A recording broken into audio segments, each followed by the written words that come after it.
Louvado seja o nome do Senhor. Queridos, vamos abrir as nossas Bíblias na primeira carta do apóstolo Paulo aos Coríntios.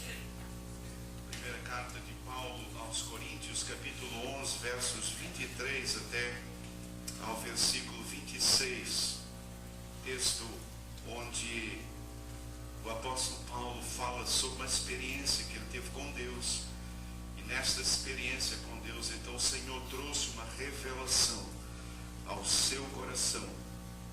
Primeira carta aos Coríntios, capítulo 11, versos 23 a 26.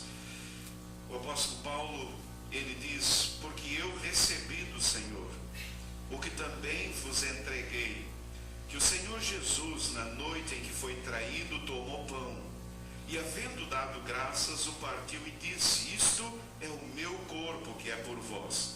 Fazei isto em memória de mim. Semelhantemente também, depois de cear, tomou o cálice, dizendo: este cálice é o novo pacto no meu sangue. Fazei isso vezes que o beberdes em memória de mim. Porque todas as vezes que comerdes deste pão e beberdes do cálice, estareis anunciando a morte do Senhor até que ele venha. Todas as vezes que comerdes deste pão, todas as vezes que celebrardes a ceia, estareis anunciando a morte do Senhor até que ele venha. Queridos, a celebração da ceia do Senhor, ela deve ser sempre um momento muito especial. Ela deve ser sempre um momento marcante na vida da igreja do Senhor Jesus. A celebração da ceia era um momento tão especial na época da igreja primitiva, que só as pessoas batizadas participavam desse momento da ceia. Nenhuma pessoa não batizada participava da ceia. Por causa disto, então se divulgava entre as pessoas que os cristãos eram canibais, porque as pessoas ao redor começaram a dizer que os cristãos comiam o corpo de Cristo e bebiam o sangue de Cristo. E isso trouxe perseguição à igreja, porque ninguém sabia o que acontecia na celebração da ceia. Os crentes não compartilhavam, apenas diziam isso: nos reunimos para comer o corpo de Cristo e para comer o corpo e beber o sangue de Cristo. Naturalmente, uma linguagem ilustrativa daquilo que acontecia. Mas isso significa, irmãos, o quão importante era para a igreja, para aqueles irmãos, e assim tem sido ao longo da história, o momento de celebração da ceia do Senhor. O Senhor Jesus instituiu a ceia como um memorial, para que ao celebrá-la, nós pudéssemos recordar o seu sacrifício e o pacto maravilhoso existente entre ele e nós. Na verdade, a ceia, ela revela esse pacto entre nós e o Senhor. E normalmente pactos eram celebrados com uma mesa. De um lado ficava um dos pactantes e do outro o outro lado. E assim o pacto era celebrado. E esse é o momento em que nós estamos recordando esse pacto maravilhoso. Mas, queridos, a ceia, a participação da ceia não deve ser apenas mais um momento nas nossas vidas, mas deve provocar mudanças. A participação na ceia do Senhor, ela deve provocar mudanças em nossa mente, em nosso coração, em nosso comportamento. A participação, porque senão, irmãos, vira apenas alguma coisa tradicional, vira apenas alguma coisa que fazemos por fazer. A participação da ceia do Senhor, como em qualquer culto, ela deve provocar mudança na nossa vida.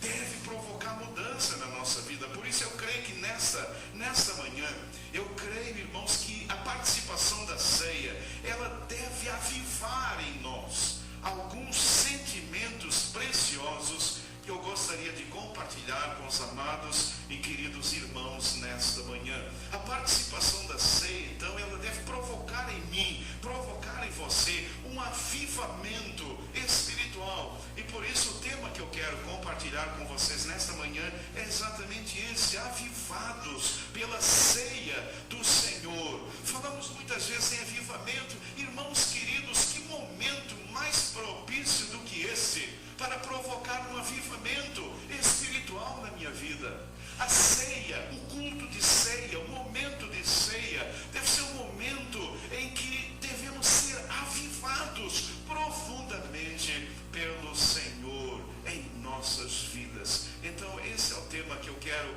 compartilhar. A participação da ceia do Senhor, ela deve avivar em cada um de nós, em primeiro lugar, queridos, uma profunda paixão pela pessoa bendita do Senhor Jesus Cristo. Eu creio que esse é o primeiro sentimento, que a ceia, ela deve mexer conosco. Irmãos, essa mesa, ela simboliza o amor de Cristo. Ela simboliza o amor. Eu não posso olhar para essa mesa e não posso deixar de pensar no quanto o Senhor me amou. No quanto o Senhor me amou. A ceia, por isso mesmo, ela deve provocar em minha vida essa profunda paixão pela pessoa bendita do Senhor Jesus, que nos leve a amá-lo acima de tudo, acima de todos. Abra a sua Bíblia em Lucas capítulo 14, versos 26 e 27, e olha o que diz o Senhor. Irmãos, essas palavras têm me perturbado, e eu espero que perturbem vocês. Essas palavras têm me incomodado muito, muito profundamente. São palavras do Senhor Jesus que diz assim: se alguém vier a mim, ou seja, se alguém se tornar um cristão, se alguém se converter a mim e não aborrecer a seu pai e mãe e mulher e filhos e irmãos e irmãs, e ainda também a sua própria vida, não pode ser meu discípulo. E qualquer que não levar a sua cruz e não vier após mim, não pode ser meu discípulo. E a minha pergunta quando eu li esse texto foi essa: eu sou um discípulo de Jesus? Eu sou um discípulo de Jesus? Irmãos, eu não estou perguntando se você é membro de igreja. Eu não estou perguntando se você é evangélico. Eu estou perguntando se você, à luz desse texto, é um discípulo de Jesus.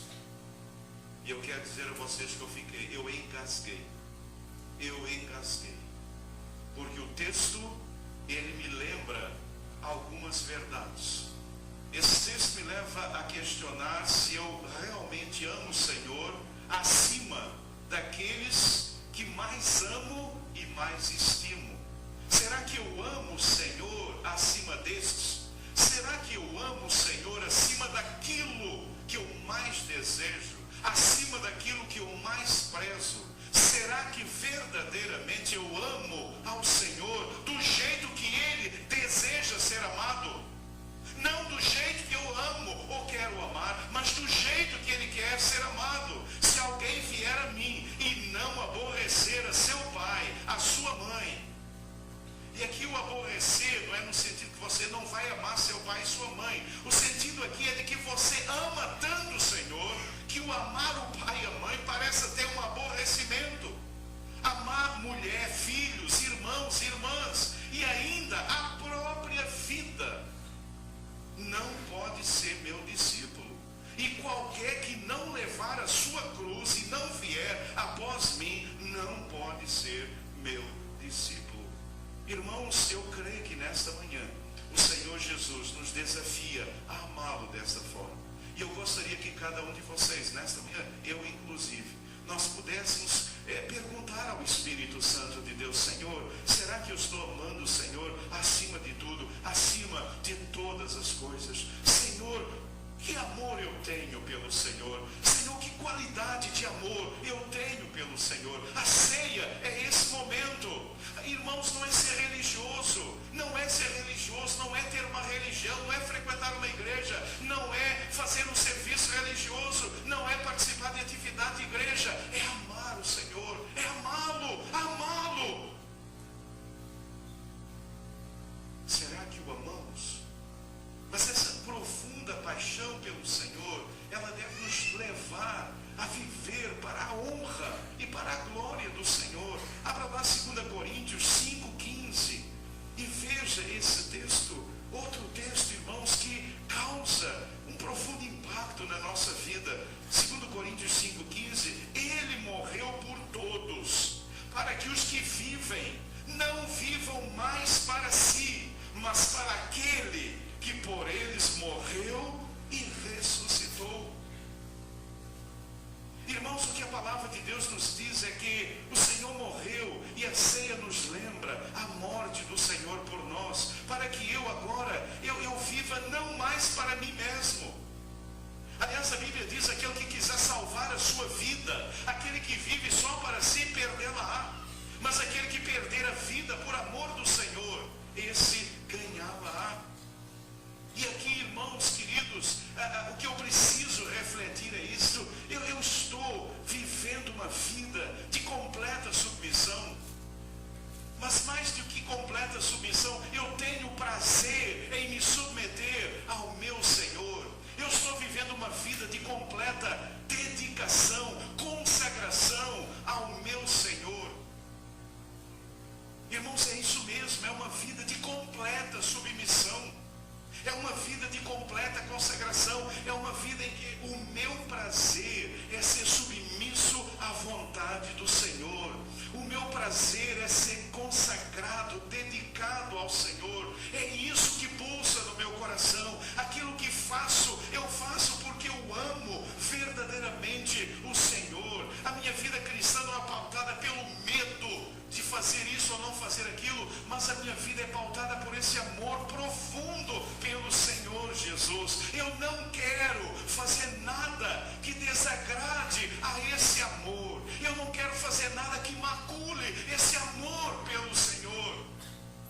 Eu quero amá-lo. Olha, queridos, deixa eu dizer uma coisa maravilhosa. Quando entendemos esse amor pelo Senhor, nós nos tornamos inclusive melhores cônjuges, porque isso passa a ser vivido também dentro de casa. Isso passa a ser vivido com sua esposa, com seu marido. Esse amor profundo pelo Senhor é maravilhoso quando nós o amamos dessa forma. Querido, será que nesta manhã eu tenho esse amor profundo pelo Senhor, que me leva a viver para a honra e glória do Senhor? Não, eu não quero nada que macule viver para a honra e glória do Senhor. Queridos, a questão não é se na minha igreja pode ou não pode, se o pastor permite ou não permite. Não é mais essa a questão. A questão é se isso glorifica o Senhor a quem eu amo.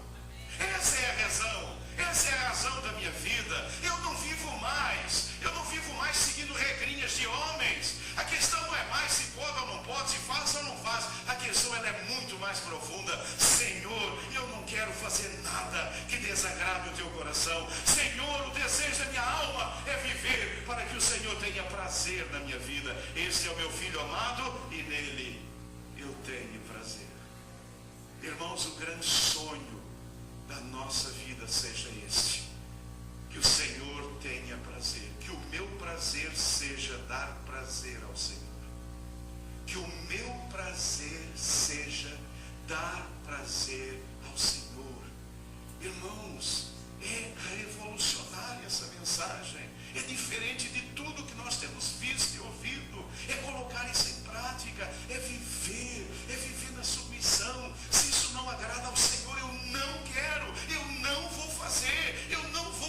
Na sua igreja, não é minha igreja. É o pastor, é a denominação. Não! É o meu amor pelo Senhor. Irmãos, eu imagino que é por isso que as pessoas não estão se convertendo. Porque o convívio com os crentes deveria levar as pessoas à conversão. Porque eles deveriam ver exatamente isso em nós. Essa verdade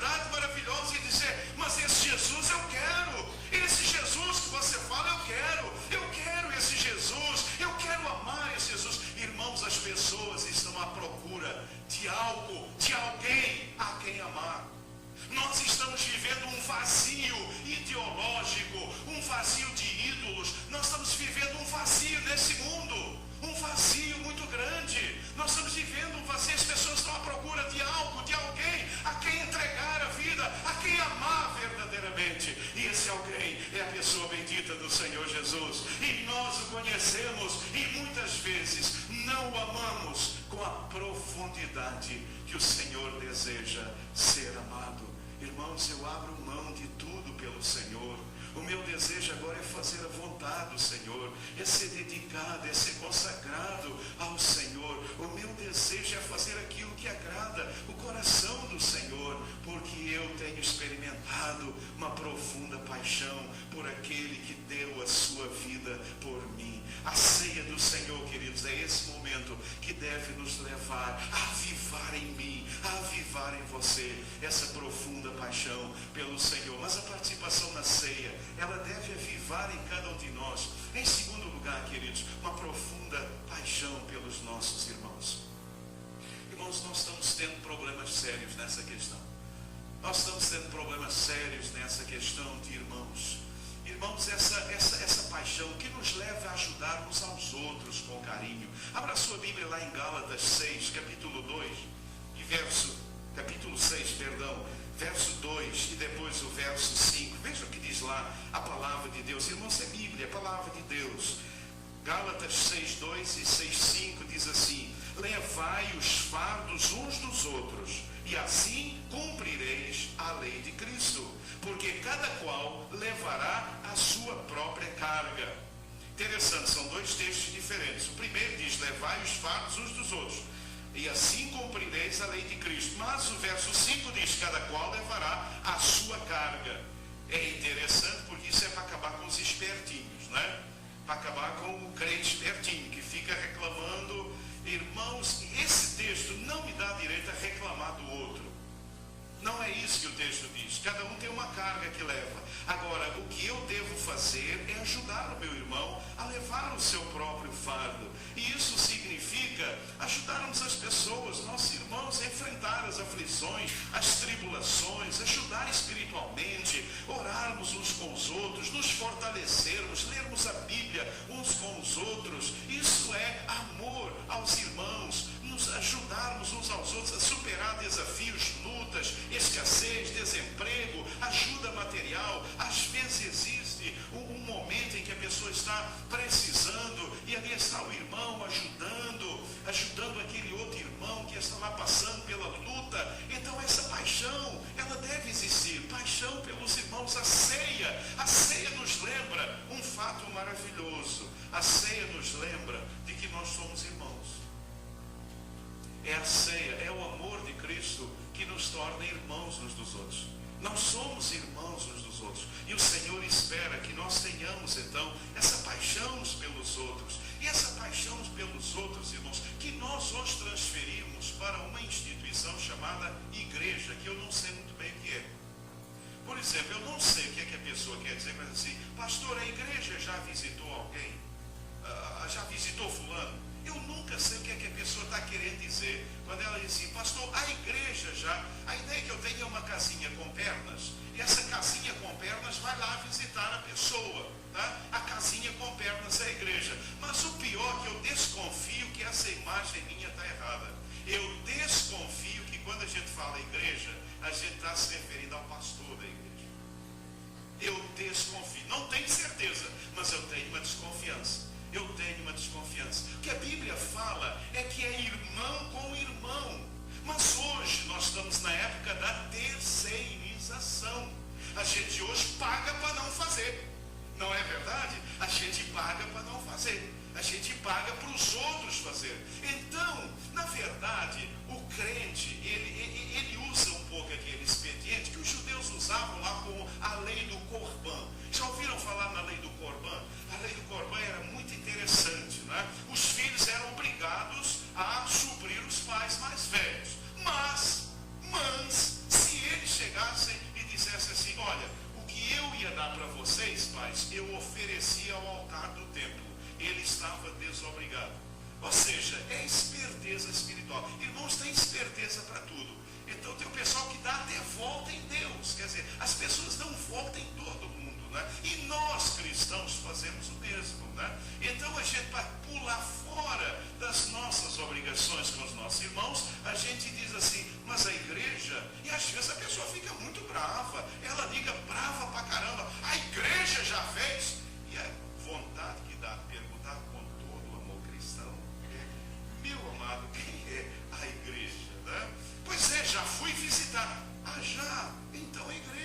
visitou. Porque a igreja somos nós. É fácil, né? É fácil passar para os outros, né? É fácil passar para os outros. Precisa visitar, precisa fazer, precisa não sei o quê. É fácil ficar dando ordem, né? O difícil é fazer. Mas o que o texto diz é que é o meu amor. E se nós nos amamos, nós não deixamos para os outros. Nós corremos e fazemos, porque nós não queremos perder o privilégio do amor. Irmãos, as coisas funcionam ao contrário. Na obra de Deus as coisas funcionam ao contrário. Eu quero fazer, eu quero chegar primeiro, porque eu quero amar. Eu não quero perder a bênção de amar o meu irmão em Cristo, a minha irmã em Cristo. Então nós precisamos, irmãos, crescer nesse amor uns pelos outros. Precisamos crescer, nos ajudar uns aos outros. Mas olha, nós precisamos aí mais do que isso. Nós precisamos amar. Essa profunda paixão deve levar a uma outra coisa muito importante, que nós precisamos aprender, suportar uns aos outros em amor. Abra lá em Efésios 4. Versículo 1 e 2, e veja o que diz a palavra de Deus. Efésios 4, 1 e 2, diz assim: rogo-vos, pois, eu, o preso do Senhor, que andeis como é digno da vocação com que fostes chamados, com toda a humildade, com toda a mansidão, com toda a longanimidade, suportando-vos uns aos outros em amor. Suportando-vos uns aos outros em amor. Irmãos, amar os nossos irmãos é nos suportarmos uns aos outros. É nos suportarmos uns aos outros. É suportarmos a imaturidade emocional dos nossos irmãos. É suportarmos a imaturidade espiritual dos nossos irmãos. Queridos, é isso que a Bíblia nos ensina. Nós precisamos. Eu ainda vejo os irmãos, às vezes, são impressionados. Mas fulano, é isso mesmo. Nós somos diferentes, nós estamos em estágios diferentes de amadurecimento e de maturidade. Erramos, irmãos, erramos uns com os outros. E erramos para quê? Por que o erro? Por que as dificuldades? Para que nós aprendamos a amadurecer. É assim que Deus trabalha conosco. Irmãos, quando é que eu vou demonstrar que eu sou uma pessoa paciente? Quando alguém fica enchendo a minha paciência, até dizer chega, e eu estou ali exercitando a virtude da paciência. Como é que eu vou exercitando as qualidades, as virtudes da palavra de Deus? Então não desista, aprenda com a situação. Lembra que eu sempre falo, no casamento os problemas não são para separação, os problemas no casamento são para quê? Superação. Vocês precisam ver os casamentos. Os problemas do casamento são para superação, não para separação. Ou seja, é uma oportunidade de eu crescer. Como é que eu vou crescer? Como é que eu vou me tornar uma pessoa mais parecida com o Senhor? Quando eu me vejo diante de um problema. A minha mulher fica tossindo a noite toda. Aí de manhã, o que é que eu faço? Eu tenho vontade de torcer o pescoço dela. Mas, o que é que eu vou fazer? Não é? Eu vou conversar, eu vou dizer, realmente você não dormiu bem, eu entendo, eu vou fazer um chazinho, eu vou fazer isso, eu vou fazer aquilo. Como é que eu vou exercitar esse amor e esse carinho? Exatamente, não é? E a coisa fica tão boa que depois você fica até torcendo para que tussa mais, para que você possa fazer de novo, não é? Porque começa a ser agradável. Irmãos, é gostoso servir, é gostoso amar quem não te ama, é gostoso sofrer afronta, porque você cresce, você amadurece, você se torna uma pessoa melhor, Irmãos, antes de eu ter o câncer, eu era uma pessoa totalmente diferente, impressionante. Eu hoje não me conheço, mas eu começo a pensar, Deus, como aquilo lá me ajudou, tem um problema, hoje eu enfrento como eu enfrentava lá. Tem que fazer, vamos fazer. Tem que fazer, vamos fazer. Tem mais isso, vamos fazer. Vamos que vamos. Não olha para trás, olha para frente, deixando as coisas que atrás de nós estão. Então, queridos, os problemas na igreja, os problemas entre os irmãos, o irmão que topa em você, o irmão que não dá bom dia para você, o irmão que passa na sua frente, o irmão que fura a fila lá para falar ao pastor, todas essas coisas que acontecem em nosso meio.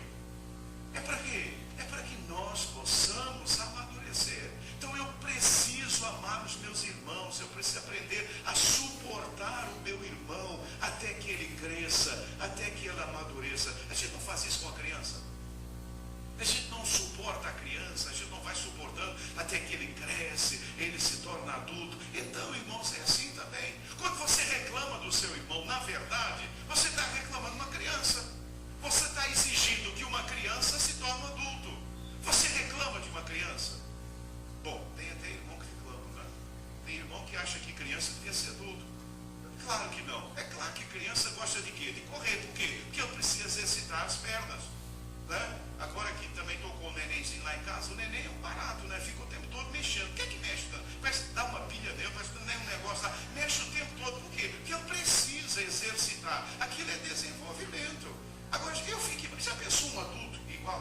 ficando, batendo os braços o tempo todo, batendo as perninhas, você ia dizer, é o neném. Então, irmãos, alguns de vocês são nenéns. Alguns de vocês são juniores. Alguns de vocês são adolescentes. Alguns de vocês estão chegando na idade adulta. Nós estamos em fase. Então, pessoal, às vezes toma uma atitude, é uma atitude de quê? De neném. É uma atitude de adolescente. A criança ali pelos 5, 7 anos, o que é que ela faz? Quando você tira uma coisa dela, o que é que ela faz? Hein? Birra. Faz pirraça. Vocês já viram pessoa adulta fazer birra e fazer pirraça? Botar um bico desse tamanho? Né? Você tem alguém lá em casa que faz isso? Faz um bico danado. Não gostei. Não gostei. Já aconteceu com você lá em casa? Ela está comendo pão e você pega o pão e dá uma dentada. Já viu o que aconteceu? Meu irmão, não faça isso não. Então, quando é o último pedaço, que não tem mais pedaço para comer, está um problema sério. Ou então está um prato, os dois estão comendo no seu prato, e aí ela tem a infeliz ideia de botar a colher no seu prato e tirar um pedaço da sua carne. Para quê, meu irmão? Para quê? O negócio pega. Na verdade, que atitude é essa? Adolescente. Adolescente. Aí depois você tem que parar, olhar para o outro e dizer, minha filha, eu barbado desse jeito, barba branca, sem cabelo, eu ainda tenho atitude de adolescente. Como é que pode um negócio desse? Como é que pode um negócio desse? Como é que pode um negócio desse? Já aconteceu com você? Bota a família no carro, aquela coisa toda, aí o filho, alguém tem lá infeliz, fala um negócio e você assim, acabou, não vai mais ninguém sai, vamos voltar para cá. Já aconteceu? Eu sei que não acontece com vocês, mas quando isso acontece, o que é que a gente está sendo? Adolescente. Adolescente. Nós não crescemos. Nós temos muita dificuldade de crescer. Sabe por que a gente não cresce? Porque está faltando alguém que nos suporte. Porque a gente só cresce quando alguém nos suporta e nos ensina a crescer. Nós não temos quem nos suporte e nós não temos quem nos ensine a crescer. As pessoas nos criticam o tempo todo. E a crítica é a pior coisa para o crescimento. Como é que se cresce? É quando você chama o seu filho. Irmãos, eu não sei porquê, mas a melhor fase dos meus filhos foi a adolescência. A fase que eu mais gostei deles, a adolescência. Exatamente por isso. Porque depois você chama. Vem cá, olha aqui. E você ensina. E você compartilha. E eles entendem. E você começa a vê-los mudando e sendo transformados. É assim que deve ser entre nós. Nós precisamos nos ajudar. Nós precisamos nos entender. Seja cuidadoso quando não critique, meu irmão. Entenda. E depois de entender, suporte. E depois de suportar, ore e converse com a pessoa. Ajude a pessoa a crescer. Nós não estamos prontos. Nós não estamos crescidos. Nós estamos todos num processo de crescimento. Num processo de crescimento. Eu digo para vocês nesta manhã, boa parte das separações, boa parte dos problemas entre casais é problema de imaturidade. Imaturidade pura. A gente casa, mas não tem imaturidade para lidar com as circunstâncias mais difíceis. Como lidar? Quando você recebe aqui, ó, plim, plim, e você olha e vem lá, gasto no cartão de crédito R$250 na loja tal. E foi ela que gastou, e naturalmente que eu tenho tudo isso no meu celular, para fazer o acompanhamento financeiro, planejamento financeiro, e aquilo plim plim, e aí irmãos, dói esse plim plim, irmãos, esse plim plim dói lá dentro do coração, ou coisa, esse plim plim, e você tem vontade de ligar e fazer, mas aí o Espírito Santo diz, suporte, ame, mas Deus, suporte, ame. Irmãos, vocês sabem que a pessoa gastadora, ela é imatura. Ela precisa aprender. O gastador, a gastadora, ele precisa aprender. Alguém precisa ensinar. Nós não nascemos sabendo das coisas, não. Nós não nascemos sabendo. Alguém precisa chamar e dizer, filhinho, olha aqui, esse salário, junto com o meu, isso tem que dar para o mês inteiro. Olha, então a gente tem que planejar, a gente tem que fazer. Está entendendo, querida? E essa querida, perceberam, querida? Está entendendo, querida? Né? Você está entendendo? Né? E você vai ensinando, e você vai explicando. A gente faz isso com os outros. A gente faz isso. Quem é professor aí?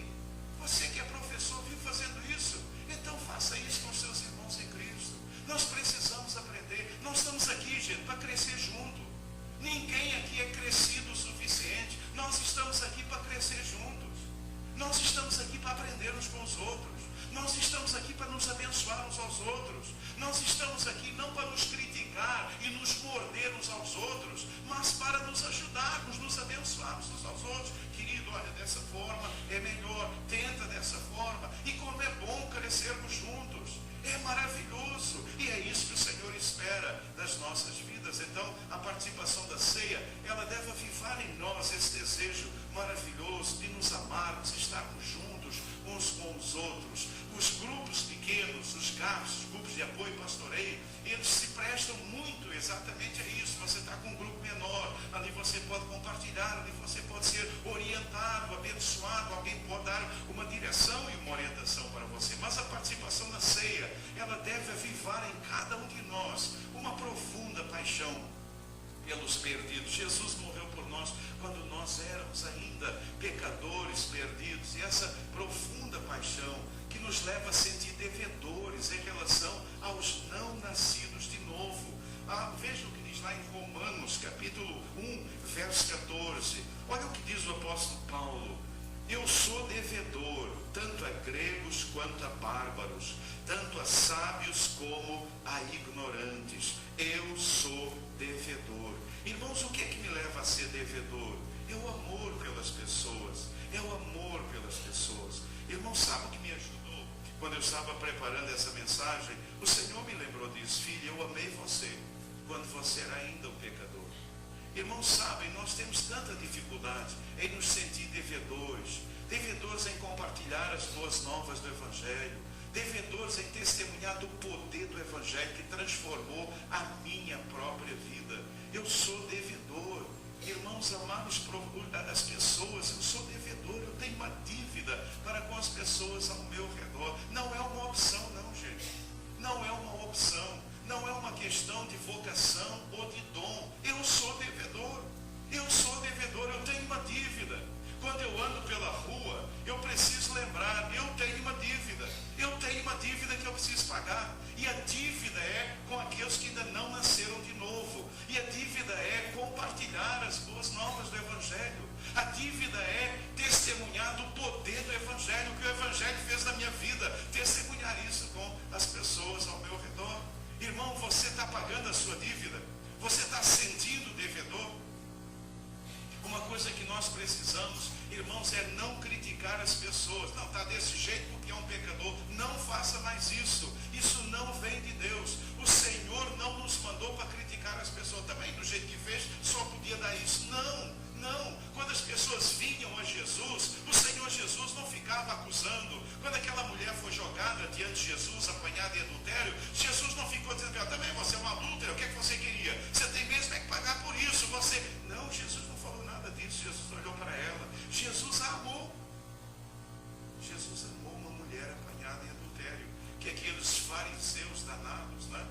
Aqueles fariseus jogaram lá e queriam apedrejá-la. O Senhor olhou para ela, o Senhor amou aquela pobre mulher. O Senhor sabia o que ia no coraçãozinho dela.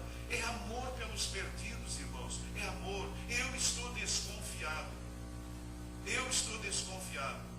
que o que existe no nosso coração muitas vezes é algo do tipo: aconteceu, bem feito. Também quem mandou fazer tudo isso? Irmãos, se Deus nos tratasse dessa forma, nenhum de nós estaria aqui nesta manhã. Nenhum de nós. Porque nós éramos perdidos, pecadores. O Senhor nos alcançou com a sua mensagem, com o seu Evangelho. Então nós precisamos nos sentir devedores àqueles que não têm o Senhor Jesus. Mas essa profunda paixão deve nos levar a estar disponíveis em relação aos não nascidos de novo. Romanos 1,15, veja o que diz lá a palavra do Senhor. Abra lá em Romanos 1,15. E a palavra de Deus diz, o apóstolo Paulo, além de devedor, ele diz assim: e assim, quando está em mim, estou pronto para também vos anunciar o Evangelho a vós que estáis em Roma. Não era fácil para o apóstolo chegar em Roma. Nesse tempo tudo era difícil. Não haviam as facilidades que temos hoje. Não havia celular, não havia telefone. Os meios de transporte eram os mais difíceis. Normalmente as pessoas iam a pé mesmo. Andar a cavalo só para pessoas muito poder aquisitivo. Ter um burro, ter um jumento era uma coisa coisa extremamente difícil. Tinha os camelos, que também eram extremamente caros. Normalmente as pessoas andavam a pé. Os meios de transporte eram muito difíceis. Os barcos, não havia avião. Os barcos tinham muita dificuldade. Havia muitos naufrágios. Mas o apóstolo Paulo diz assim: quanto está em mim, estou pronto para também vos anunciar o evangelho a vós que estáis em Roma. Irmãos, essa paixão, ela precisa me levar a abrir mão do meu conforto, do meu lazer, para evangelizar. Irmãos, eu estou convencido de que o lazer é hoje um problema sério. Eu estou absolutamente convicto de que o lazer é um problema sério. O lazer é hoje um problema sério na vida dos crentes em Cristo Jesus. Irmãos, eu sei que precisamos de lazer. Jesus sabia. Jesus várias vezes levou os discípulos para um lugar lá à parte, mas o lazer hoje está nos impedindo o meu conforto. Eu não quero sair da minha zona de conforto, eu não quero deixar o meu lazer para evangelizar. O problema é do outro. Cuide da sua vida. Não é isso que a palavra de Deus nos diz. Eu preciso estar disponível, disposto a abrir mão da minha imagem, da minha reputação, para testemunhar, para assumir onde eu estou, que eu sou um crente no Senhor Jesus Cristo, e as pessoas me conheçam, e as pessoas possam ser alcançadas com a mensagem do Evangelho. Eu preciso estar disponível, ainda que isso arranhe a minha imagem, ainda que as pessoas vão me taxar de alguma outra coisa, ainda que eu possa passar por uma situação difícil na empresa, no trabalho, lá no meu condomínio, mas eu preciso, o meu amor pelas pessoas, ele deve me levar a isto, a estar disponível. Irmãos, temos estado disponível para os outros, ou temos estado tão egoístas, pensando em nós mesmos? Eu gostaria que você pensasse nisto nesta manhã. Nós estamos nos tornando extremamente egoístas. A sociedade em que vivemos é uma sociedade cada vez mais egoísta. Vocês já repararam, irmãos, como hoje a gente se comunica? Eu estava até brincando ali. Hoje tem casal que dentro de casa se comunica através aqueles aplicativozinhos, né? Um está no quarto, outro está na sala, e eles ficam lá teclando. E aí, está fazendo o quê? Estou vendo filme. E você? Eu estou aqui na sala vendo o jornal. O que está dando no jornal? Está dando isso. O que está dando lá? E as pessoas são assim, cada um voltado para si mesmo. Cada um se bastando a si mesmo. Nós estamos perdendo a visão das pessoas ao nosso redor. Então, queridos, a ceia, esse momento maravilhoso de ceia, ele nos leva a pensar nisso, essa profunda paixão. Nós estamos perdendo isto. Nós estamos mais dispostos, não estamos mais disponíveis, mas louvado seja Deus por aqueles que ainda fazem esse trabalho. Ontem mesmo, sábado, houve um trabalho realizado lá na comunidade do Borel. Irmãos desta igreja estavam lá ministrando. Louvado seja o nome do Senhor. Agora mesmo tem 3 jovens, 4 desta igreja, que estão lá no Japão, e eles foram com o propósito de evangelizar através do futebol. Então, irmãos, e assim, a cada dia, cada um de nós, você, eu, um chamado aqui, um chamado lá, os perdidos estão aí. Irmãos, as pessoas não nascidas de novo, as pessoas que carecem do Evangelho. Muitas vezes aqui no culto, em momentos de celebração, o Senhor tem trazido essa palavra ao meu coração: egoísta, egoístas, egoístas. Vocês só querem tudo isto para vocês, mas vocês não estão dando a oportunidade das pessoas lá fora desfrutarem de tudo aquilo que temos aqui dentro. Então, queridos, que Deus nos abençoe nesta manhã, e que a ceia, a celebração, a participação na ceia,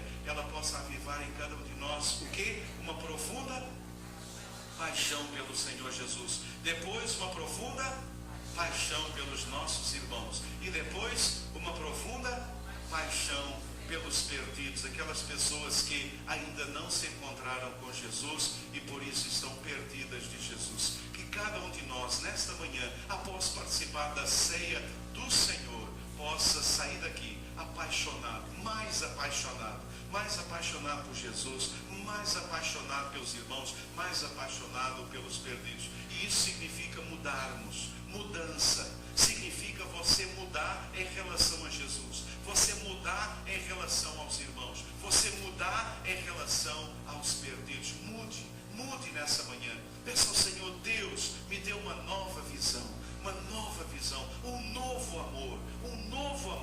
Senhor Jesus, um novo amor pelos irmãos, um novo amor pelos peregrinos. Senhor, nesta manhã, avive a minha fé. E assim que Deus nos abençoe. Quero convidar você a curvar a sua cabeça, a orar ao Senhor, enquanto os diáconos e diaconisas se aproximam da mesa, para que nós possamos agora, então, celebrar a ceia do Senhor. E ao celebrá-la, que você possa lembrar, pedir ao Senhor: Deus, me dê nesta manhã essa profunda paixão pelo Senhor, essa profunda paixão pelos irmãos em Cristo, essa profunda paixão pelos perdidos.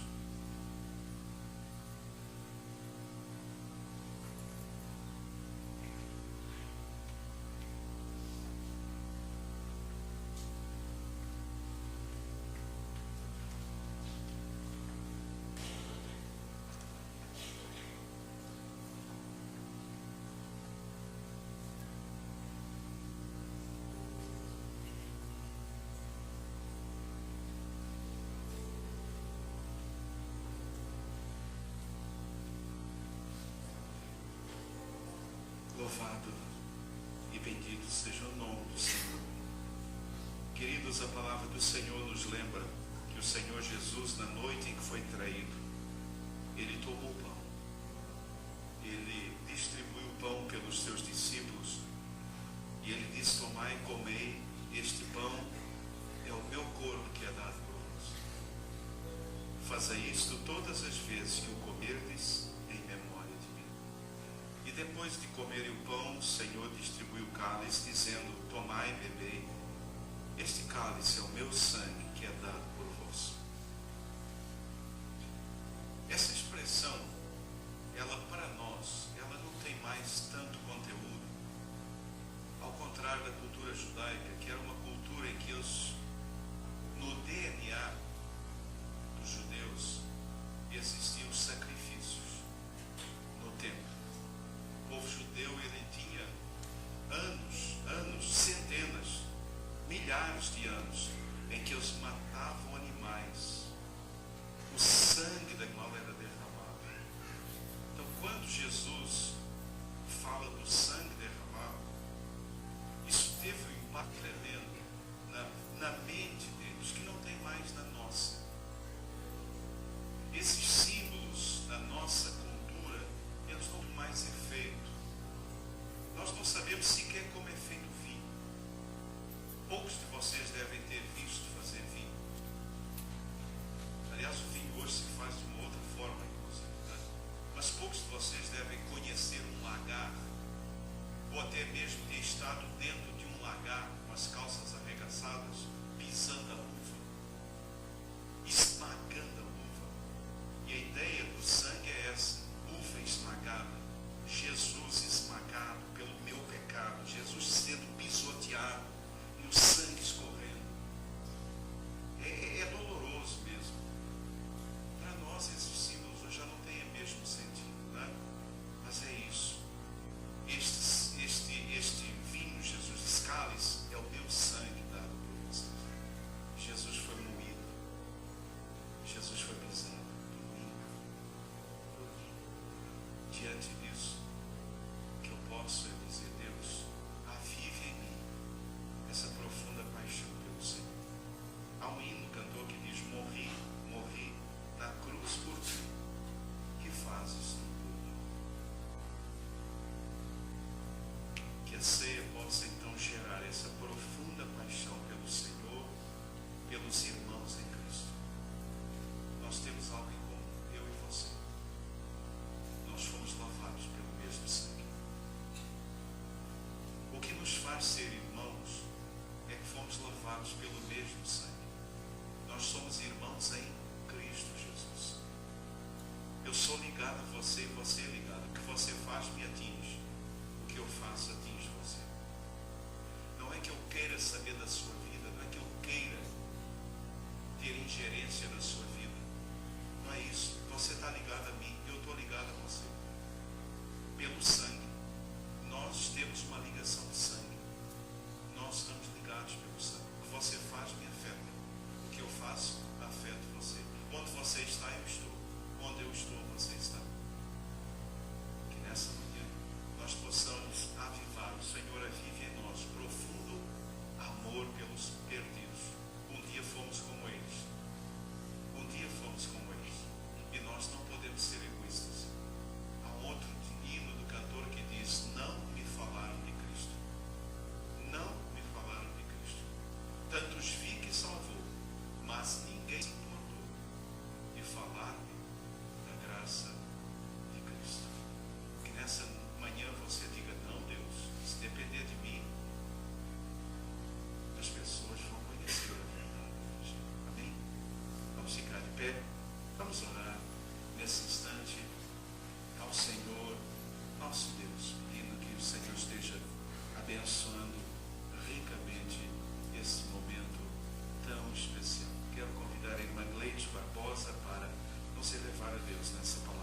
nossa compreensão, Senhor, para que possamos falar não de lábios, mas sentirmos, como disse seu servo João, sentirmos de todo o nosso coração que precisamos mudar. Precisamos compromisso maior com o Senhor. Precisamos, Senhor, realmente mudanças totais em nós. Como o pastor bem disse, paixão por Ti, um amor que seja prioridade para nós. Senhor, um amor pelos nossos irmãos, suportando-os, tolerando-os, lidando com a nossa imaturidade e com a deles. E, Senhor, com aqueles que não Te conhecem ainda, que isso nos inflame muito, nos incomode muito, para que nós possamos, como foi disse hoje na classe da escola dominical, sermos, Senhor, levantados por Ti, naquele dia que nós esperamos tanto. Obrigada por tudo. Obrigada, Pai, por fazermos parte da Tua bênção. É no nome de Jesus. Amém. Irmãos, podem assentar.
de Jesus e cumprindo a sua ordem deixada para nós, comamos todos o pão.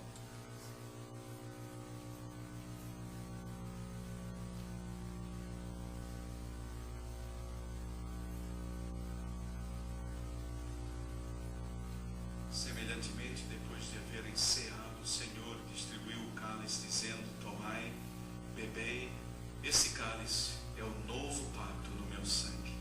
Fazei isto todas as vezes que o beberdes em memória de mim. Em memória de Jesus e cumprindo a sua ordem deixada à sua igreja, bebamos todos do cálice.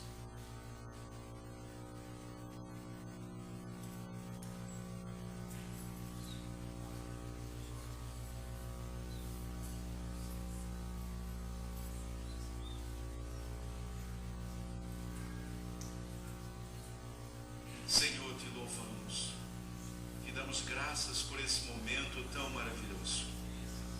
O Senhor morreu para que nós tenhamos vida. O Senhor levou naquela cruz os meus pecados, os nossos pecados. Ó Deus, o Senhor se ofereceu como um cordeiro mudo, e ali naquela cruz o Senhor alcançou uma tão grande salvação. Obrigado, Jesus querido, porque ali o pecado foi vencido. Obrigado porque ali o inimigo das nossas almas foi vencido, foi despojado de toda a sua força e poder. E obrigado porque ali a morte foi vencida. E agora, Deus, aqueles que são do Senhor, que o confessam, ó Deus querido, estamos libertos da morte, do pecado, estamos libertos do inimigo, vivemos uma nova vida em glória para o Senhor. E Deus, que nesta manhã possamos ter aprendido essas lições preciosas. E eu peço que o Senhor avive agora na minha vida, na vida do meu irmão e da minha irmã, esse amor profundo pelo Senhor Jesus, o amor profundo pelos irmãos, o amor profundo pelos não salvos. Deus, que saiamos daqui avivados, renovados. Deus querido, eu peço agora que o teu Santo Espírito toque os nossos corações e que o Senhor nos visite abundantemente. Abençoe o almoço, Deus, oramos por aquela refeição, oramos para que o Senhor abençoe aqueles alimentos, pedimos que o Senhor abençoe o restante deste dia, abençoe as reuniões à tarde, abençoe o culto logo mais à noite. Deus, continue visitando, abençoando o seu povo aqui reunido. É a nossa oração, é a nossa petição, no nome santo, no nome bendito, no nome de Jesus, por quem oramos. Amém, e amém, e amém, Senhor, amém.